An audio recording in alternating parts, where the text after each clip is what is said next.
With Severance Season 2 finally here, it's the perfect time to revisit the first season's mind-bending journey. This gripping series explores the unsettling consequences of splitting one's work and personal memories, creating a haunting allegory about corporate control and identity. As the employees of Lumen Industries unravel the truth behind their severed lives, the show raises compelling questions about autonomy, purpose, and what we're willing to give up for convenience. It all begins with a simple question: what would you sacrifice to leave your work life behind? Severance takes place in the sterile offices of Lumen Industries, where employees undergo a radical procedure to separate their work and personal memories, creating two distinct identities. The story centers on Mark Scout, a grieving man who agrees to be severed to escape the pain of his personal life. However, cracks begin to form in the meticulously controlled environment when a former colleague warns Mark of a dark conspiracy within Lumen. The series blends workplace satire with psychological thriller elements, using its unique concept to explore themes of control, identity, and corporate ethics. The production of Severance reflects a meticulous blend of visionary storytelling and aesthetic precision. Created by newcomer Dan Erickson and brought to life under the executive production of Ben Stiller and Nikki Weinstock, the series demonstrates a sharp balance between narrative depth and visual storytelling. Stiller, primarily known for his comedic background, took a surprising and effective turn as the director of 6 episodes, lending a distinctive style to the show's eerie yet polished world. Meanwhile, Aoife McArdle directed the remaining episodes, adding her own cinematic flair to the unsettling tone. Casting was another critical aspect of the show's success. Adam Scott, known for his comedic roles in Parks and Recreation, was an unconventional but inspired choice for Mark Scout, grounding the series with his nuanced portrayal of a man torn between two identities. Patricia Arquette's eventual casting as the enigmatic and intimidating Harmony Coble brought a palpable tension to the series. Additionally, John Turturro and Christopher Walken added gravitas and vulnerability to their roles, providing some of the show's most poignant moments. From a production standpoint, Severance takes place in a very intentionally designed environment, with Lumen Industries' brutalist architecture and stark interiors emphasizing the corporate dystopia. The set designs and costume choices underscore the sterile and controlled world of the severed employees, helping to immerse viewers in the chilling concept. This collaboration of both creative vision, outstanding casting, and meticulous production design positions Severance as one of the most innovative series in recent memory. As a result, it easily became a standout in the streaming landscape. Severance Season 1 received critical acclaim upon its release, praised for its inventive premise, unsettling tone, and strong performances. However, some viewers found its slow burn pacing divisive, and the show's stark minimalist aesthetic wasn't for everyone. Despite this, it quickly gained traction with audiences who were drawn to its unique exploration of corporate dystopia. Over time, the series has become a standout in the streaming world, amassing a passionate fanbase that was eagerly awaiting Season 2. When I first watched Severance, I wasn't sure what to expect. While I was interested in the premise, I wondered how they'd keep it interesting. The show definitely went in surprising directions, and I was convinced in a handful of episodes. Even though it's been quite a while since its initial airing, I still think about and reference the show quite often.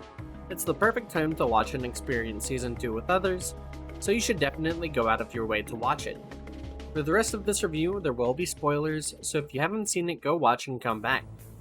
Mark Scout, a grieving man looking for purpose, joins Lumen Industries' Severance program, which surgically divides an employee's work and personal memories. Within the isolated, lonely environment of the macro data refinement department, Mark's work self, or Innie, begins to uncover unsettling truths about Lumen and its enigmatic founder, Gear Egan. As tension builds, Mark's Innie and his team, Irving, Dylan, and the enigmatic newcomer Helly, navigate cryptic tasks, sinister rituals, and ominous corporate oversight. Meanwhile, Mark's Audi begins to reconnect with his lost humanity, especially after a chance encounter with an enigmatic former employee, Petey, who warns of Lumen's sinister intentions. The season crescendos into a gripping finale where the two worlds collide, revealing startling truths about Lumen's experiments and the characters' personal stakes. The show's tightly wound plot, balancing personal struggles with broader conspiracies, delivers high-stake tension while asking, how far would you go to escape your pain or to regain control of your life?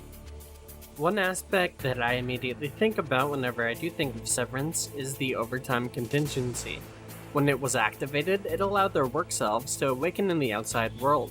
It pushed Mark, Helly, and Irving to their emotional and moral limits as they confronted the truths of their lives outside Lumen. with Tully's shocking discovery that she is actually Helena Egan, the daughter of Lumen's CEO. At a high-profile event intended to promote the Severance procedure as safe and revolutionary, she began to unravel under the pressure. As she had become more aware of the evil reaching control of the company, finally dawned on her that she could use this instance as an act of rebellion. On the other hand, Mark had an equally traumatic experience. Recognizing a photograph of his supposedly deceased wife, realizing she is still alive and still within Lumen. Him racing to communicate this before the overtime contingency shuts off. This is a perfect illustration of how if you cut a part of your life or yourself off, even if it realizes something wrong or bad is happening to you, it doesn't mean that you'll actually pick up on it and make that necessary change. It's also worth mentioning the attention to detail that really elevates the show. The show's cinematography masterfully uses tight framing and stark lighting to create a sense of isolation within the corporate labyrinth of Lumen Industries. The sterile, clinical spaces of the office are juxtaposed with intense moments of personal turmoil, enhancing the emotional depth of the characters' struggles. A particularly striking choice is how the wide shots and intricate camera work play with the space, visually reinforcing the characters' confinement. Subtle Easter eggs like cryptic symbols and vague references to the company's strange philosophy hint at a larger, more disturbing conspiracy. The cryptic visuals and strategic design in Severance turn each scene into a clue, deepening the show's unsettling mystery. Severance is much more than a dystopian workplace drama. It's a show crafted with careful attention to detail and atmosphere. The world building coupled with the cryptic visuals and strong performances keep you on edge. Whether it's the psychological tension or the clever use of the workplace as a metaphor for isolation, every element feels deliberate. While it's impossible to give easy answers to what's really going on, the show's brilliance lies in its ability to keep us questioning and hooked. So what would you sacrifice to leave your work life behind? While you give us your answer, I'm curious what you guys have to say. Did you resonate with the concept of Severance, or was it just simply unsettling? What were your general thoughts on Season 1? Were you more interested in the mystery or the characters? Let us know in the comments down below. Thanks for making it until the end of the video. Be sure to leave a like on the video and subscribe to the channel. Here at Inner Spiral, we cover the games, movies, and shows we all love. So be sure to join us, and I'll see you next time in the Spiral.